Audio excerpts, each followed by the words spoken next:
Jadi ini sekarang dingin ya kan? Iya. Dingin kali. Tadi perkenalkan nama Mbak siapa? Perkenalkan nama saya Nurul. Pas tadi Mbak Nurul kesini naiknya naik apa? Kebetulan naik angkot Bu. Oh, emang tempuhnya dari mana? Dari Medan. Oh, Medan, jauh juga ya, naik apa ke Medan kesini.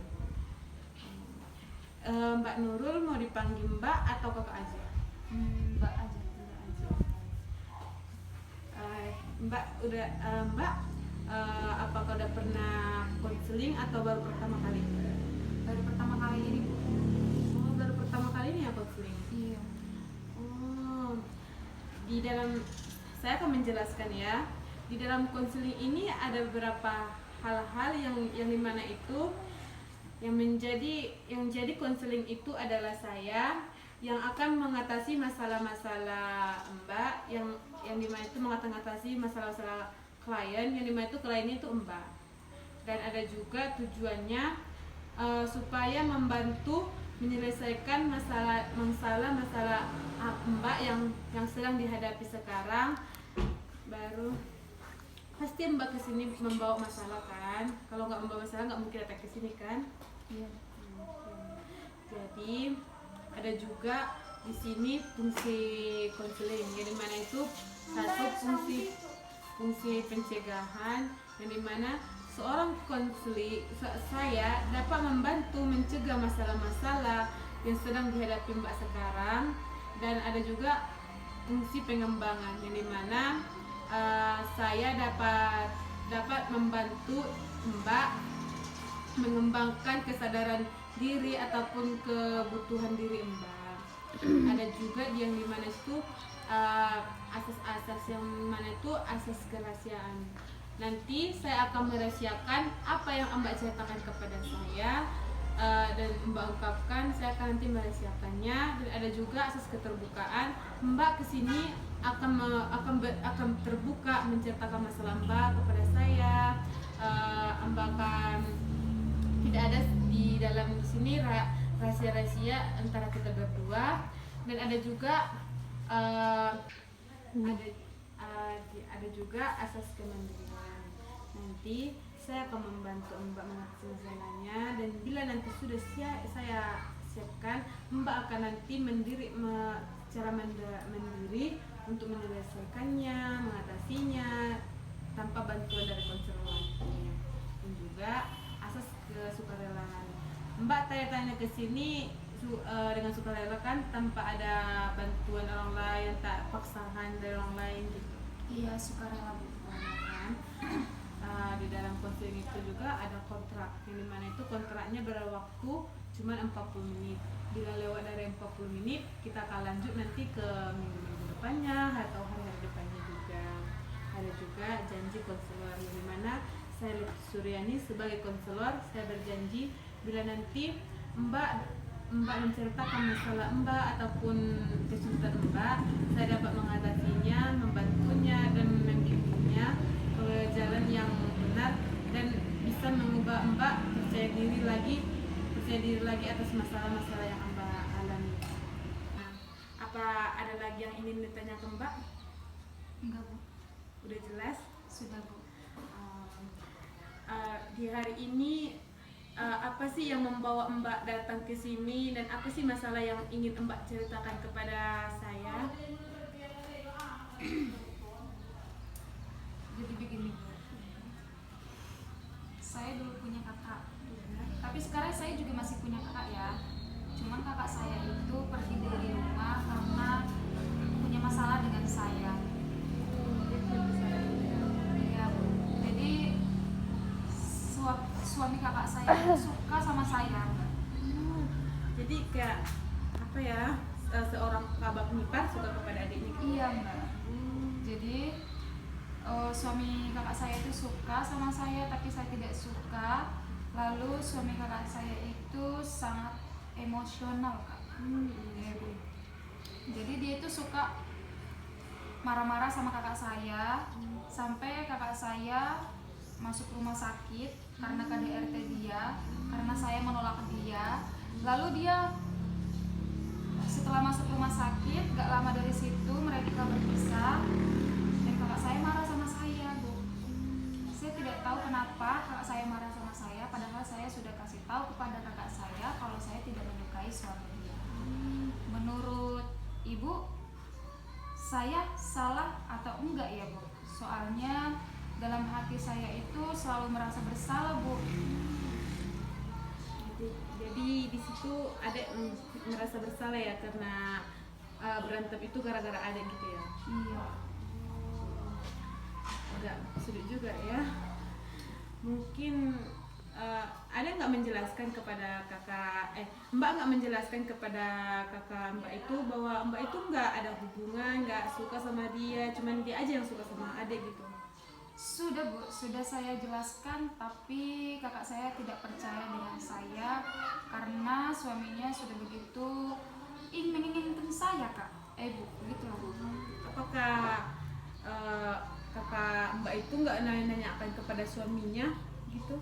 Karena menanyakan sih, cuman suaminya itu memberitahukan kepada istrinya selaku itu kakak saya kalau saya juga menyukai dia, tetapi nyata itu tidak. Berarti suaminya mengatakan bahwa dia juga menyukai Mbak juga menyukai dia, Iya. dia juga menyukai Mbak gitu ya. Iya. Jadi sekarang Mbak sama kakak Mbak itu nggak apa lagi ya?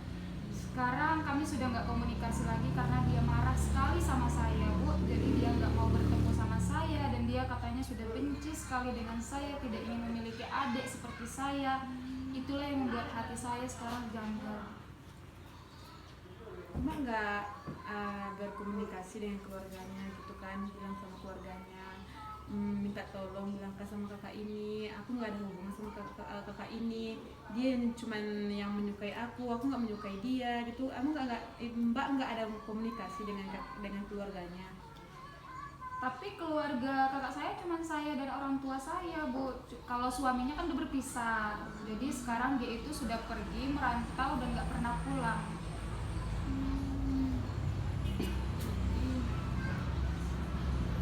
Mbak nggak percaya sama saya? Iya. Pendapat saya karena begini Mbak, jika kakak Mbak itu sudah susah percaya gitu sama Mbak gitu kan, ajak dia berkomunikasi, ajak dia ngomong berdua atau face to face gitu kan, baru bilang sama dia dengan baik-baik, Kak, aku nggak ada maksud untuk mengapa suami kakak, tapi suami kakak yang suka sama saya nggak suka. Dari dulu saya bilang bahwa saya bilang tuh saya punya kakak saya, abang tuh punya kakak saya bilang jauhi saya gitu, tapi cuman suami kakak yang nggak mau menjauhi saya gitu. Mungkin dia juga akan merasa nanti kan, oh iya, kalau kita berani mengungkapkannya secara berdua-dua tanpa depan orang lain, mungkin dia akan mendengarkan Mbak yang bercerita itu. Tapi kalau Mbak bercerita di depan banyak orang, nanti dia tuh mengetahui Mbak itu cuma mau minta pembelahan dari orang lain gitu. Iya. Apakah sekarang Mbak jarang ngomong gitu, apa nggak pernah lagi sama sekali berkomunikasi dengan kakak Mbak? Sudah tidak pernah lagi. Sudah berapa tahun atau berapa bulan? Kira-kira 3 tahunan lah, Bu. Lama juga ya. Cuman gara-gara ini, tapi Mbak juga nggak ada apa ya perasaan sama suami kakak Mbak itu? Sama sekali tidak ada. Jadi sekarang mereka cerai gitu? Sudah bercerai dan punya anak 2. Anaknya sekarang udah di mana? Sama kakak saya. Jadi suaminya nggak mau tanggung jawab atas anak mereka itu gitu? Sudah tidak mau lagi.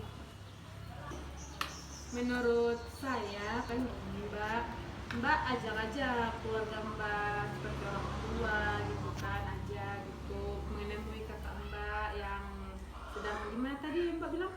Kakak Mbak tadi di mana? Di Malaysia. Di Malaysia kan. Ajak gini, ayo kita menemui kakak saya gitu, saya mau ada bicara sama dia, ceritakan sama ibu Mbak kan gini, bahwa gini pokoknya ceritakan semuanya biar ibu orang tua Mbak itu bisa membantu Mbak untuk bertemu sama Mbak. Siap udah sampai di sana, nanti Mbak bilang aja, Mbak mau berbicara face to face sama saudara Mbak itu, baru ceritakan seperti yang tadi saya bilang itu, ceritakan sama masalahnya bahwa Mbak itu nggak ada perasaan sama abang ipar Mbak gitu. Apa Mbak kurang paham atau udah paham? Sudah paham. Apa masih adakah yang kurang jelas atau mau dipertanyakan gitu? Sudah tidak ada lagi, Bu. Jadi kesimpulannya, jika Mbak tidak mau sekali lagi terulang kayak masalah yang Mbak ceritakan ini, menurut saya Mbak itu jangan sering-sering bertemu dengan saudara Mbak yang sedang mempunyai keluarga, karena seperti yang Mbak ceritakan ini, suami tetangga Mbak menyuka Mbak gitu kan. Kalau kita sering-sering ke situ, apalagi dia tuh melihat kita, pasti dia, nama juga laki-laki kan, dia punya nafsu, punya apa, pasti dia nanti suka sama kita.